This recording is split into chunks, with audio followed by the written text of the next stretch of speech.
नमस्कार, स्वागत है आपका संवाद 365 में। आपके साथ मैं हूं दिग्विजय सिंह चौहान। हाजिर हूं उत्तराखंड की खबरों को लेकर। आइए नजर डालते हैं उत्तराखंड में क्या कुछ खास चल रहा है, क्या कुछ उत्तराखंड की खबरें हैं।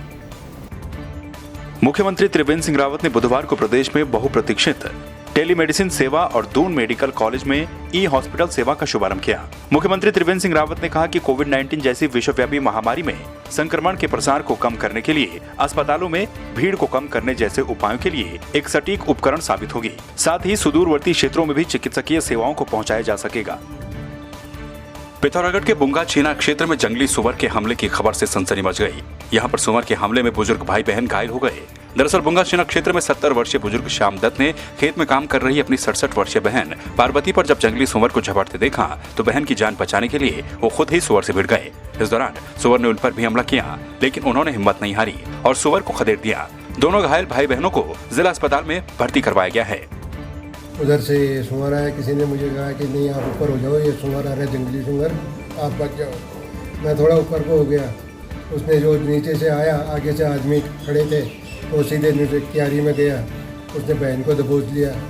वो पूरा ही उसको जो है दबोच के उसके काफ़ी झंझोर रहा था। तो जो पुरुष हैं उनके तो पैर में, बाएं पैर में घाव है, कटा हुआ घाव है, जिसको सफाई करने के बाद इलाज करते हैं। महिला को काफ़ी कटा हुआ है, काफ़ी जगह पैर पे और सर पे, हाथ पे।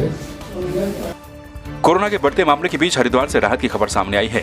चिकित्सा विभाग की टीम की मुस्तैदी के बाद जिले में कुल 7 में से 5 मरीज ठीक हो चुके हैं। मेला अस्पताल के आइसोलेशन वार्ड में 2 कोरोना पॉजिटिव मरीजों की जांच रिपोर्ट आने के बाद उन्हें डिस्चार्ज कर दिया गया। इन दोनों में एक महिला और एक पुरुष शामिल हैं। इससे पहले 3 और लोगों को अस्पताल से छुट्टी दे दी गई। अब हरिद्वार के मेला चिकित्सालय के आइसोलेशन वार्ड में 2 कोरोना पॉजिटिव रह गए हैं।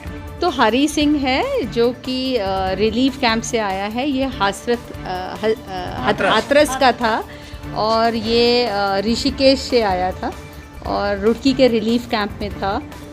तो आज वो ठीक हो गया। उसका मतलब 2 नेगेटिव रिपोर्ट्स जो 7 डेज के बाद करी हैं वो नेगेटिव आई हैं।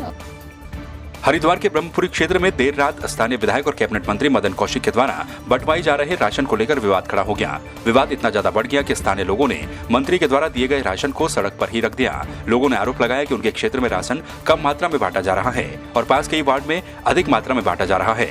हंगामे को पुलिस ने शांत करवाया। राशन हमने इसलिए वापसी किया है क्योंकि उसमें खाली आटा, चावल, चीनी और दाल ही थी। बाकी और कोई मसाले वगैरह कुछ नहीं था। हम मजदूर आदमी है, कहाँ से लाएं, क्या करें। इसमें कोई भेदभाव नहीं है। ये ऊपर से राशन आया है। अब किसमें क्या है, किसमें क्या है, हमें तो कुछ पता नहीं है। सबको पर्चियां दी हैं। पर्चियां कम से कम यहाँ 1600 पर्ची बटी हैं। हरिद्वार में संस्कृति कलांगन द्वारा भेल में एक प्रतियोगिता का आयोजन किया गया। ये प्रतियोगिता ऑनलाइन आयोजित की गई, जिसमें बच्चों ने घर पर ही कोरोना पर पेंटिंग बनाई।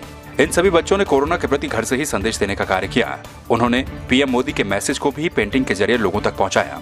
आज एक प्रतियोगिता में ड्राइंग बनाई है। इस तरह से संदेश दिया है कि कोरोना वायरस से आप मास्क लगाकर, सैनिटाइज कर और अपने घर पर रहकर सुरक्षित रह सकते हैं। और साथ साथ उन्होंने ये चीज़ भी की है जो प्रधानमंत्री नरेंद्र मोदी ने अपील की थी कि घर में रहिए, सुरक्षित रहिए। उसको भी बच्चों ने अपनी चित्रकला के माध्यम से काफ़ी अच्छा दर्शाया। और देवप्रयाग क्षेत्र के कोरोना वॉरियर्स का व्यापार सभा और राष्ट्रीय स्वयंसेवक संघ की ओर से सम्मान किया गया। कई अधिकारियों और कर्मचारियों का फूल मालाओं से स्वागत किया गया और शॉल उड़ाकर उन्हें सम्मानित किया गया। साथ ही उन्हें मास्क और सैनिटाइजर भी वितरित किए गए। आज हम लोगों को पुलिस विभाग, स्वास्थ्य विभाग एवं तहसील विभाग, प्रशासन एवं जो नगर निगम के कर्मचारी हैं उनको स्थानीय जनता एवं आरएसएस द्वारा सम्मानित किया गया।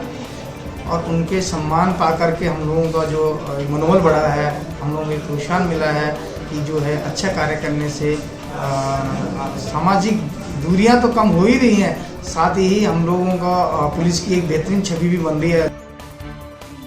लॉकडाउन के चलते बद्रीनाथ के कपाट खोलने की तिथि में परिवर्तन करने के बाद कई साधु संतों ने इसका विरोध भी किया। तो वहीं अब इसमें सामाजिक संगठन भी जुड़ गए। कांग्रेस के प्रदेश सचिव और सामाजिक कार्यकर्ता कविंद्र इस्टवाल ने सरकार पर हमला बोलते हुए कहा कि जिस प्रकार गंगोत्री यमुनोत्री धाम के कपाट सोशल डिस्टेंसिंग का पालन करते हुए खोले गए, उसी प्रकार से बद्रीनाथ के कपाट भी खोले जाने चाहिए थे। उसकी तिथि में परिवर्तन नहीं किया जाना चाहिए था। भगवान बद्रीनाथ जी के कपाट जो कि तिथि 30 अप्रैल को तय थी, उसकी तिथि बढ़ाकर 15 मई कर दी गई है।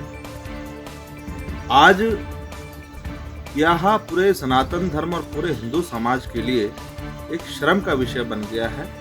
वो लोग कभी भी ऐसे समय में प्रदेश सरकार को माफ नहीं करेंगे। कोरोना लॉकडाउन के चलते उत्तराखंड के कई लोग दूसरे राज्यों में फंसे हैं। हरियाणा, पंजाब से आ रहे 14 लोगों को पांवटा साहिब में राहत शिविर में रखा गया था, जिसके बाद 1 महीने का क्वारंटाइन पीरियड पूरा करने पर इन लोगों को उत्तराखंड परिवहन निगम की बसों से टिहरी लाया गया।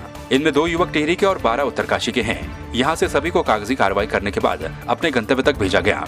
अभी तो देहरादून से आए सुबह। कितने बजे चले थे? 6 बजे चले साहब देहरादून से। चाय पी एक देहरादून में, अभी तक कोई खाना ना पीना। यहाँ पे अभी इतना टाइम 1-1.5 घंटा हो गया। यहाँ पे 2 लड़के हैं घनसाली टिहरी के, लेकिन उनकी अभी कोई व्यवस्था नहीं है। कोरोना महामारी को देखते हुए सरकार के निर्देश पर खाद्यान्न विभाग के द्वारा सभी को 3 महीने का राशन नई टिहरी और चंबा में पहुंचाया गया है। प्रधानमंत्री गरीब कल्याण योजना के अंतर्गत कार्ड धारकों को राशन उपलब्ध करवाया गया है। चंबा खाद्यान्न अधिकारी SP बडोली ने कहा कि सरकार के निर्देश पर सभी कार्ड धारकों को राशन उपलब्ध करवाया जा रहा है और राज्य खाद्यान्न योजना के कार्ड धारकों को भी राशन मुहैया करवाने की कार्रवाई चल रही है। सरकार की तरफ से सबसे पहले जो कोरोना अभी महामारी चल रही है उसको देखते हुए 3 माह का अग्रिम खाद्यान्न के निर्देश हुए थे, जिसमें चंबा और नई टिहरी शहर में हमारे द्वारा पूरे जो भी ग्रामीण क्षेत्र है यहाँ का है, वहाँ पर 3 माह का खाद्यान्न मैक्सिमम जगह पहुँच चुका है। विश्व प्रसिद्ध भगवान केदारनाथ के कपाट बुधवार सुबह खोल दिए गए। कोरोना वायरस महामारी के चलते बिना भक्तों की मौजूदगी में भगवान केदारनाथ के कपाट खोले गए। सुबह 6:10 पर कपाट खुले। कपाट खुलने के बाद विश्व और राष्ट्र कल्याण के लिए भगवान केदारनाथ की प्रथम पूजा प्रधानमंत्री नरेंद्र मोदी के नाम से संपन्न करवाई गई।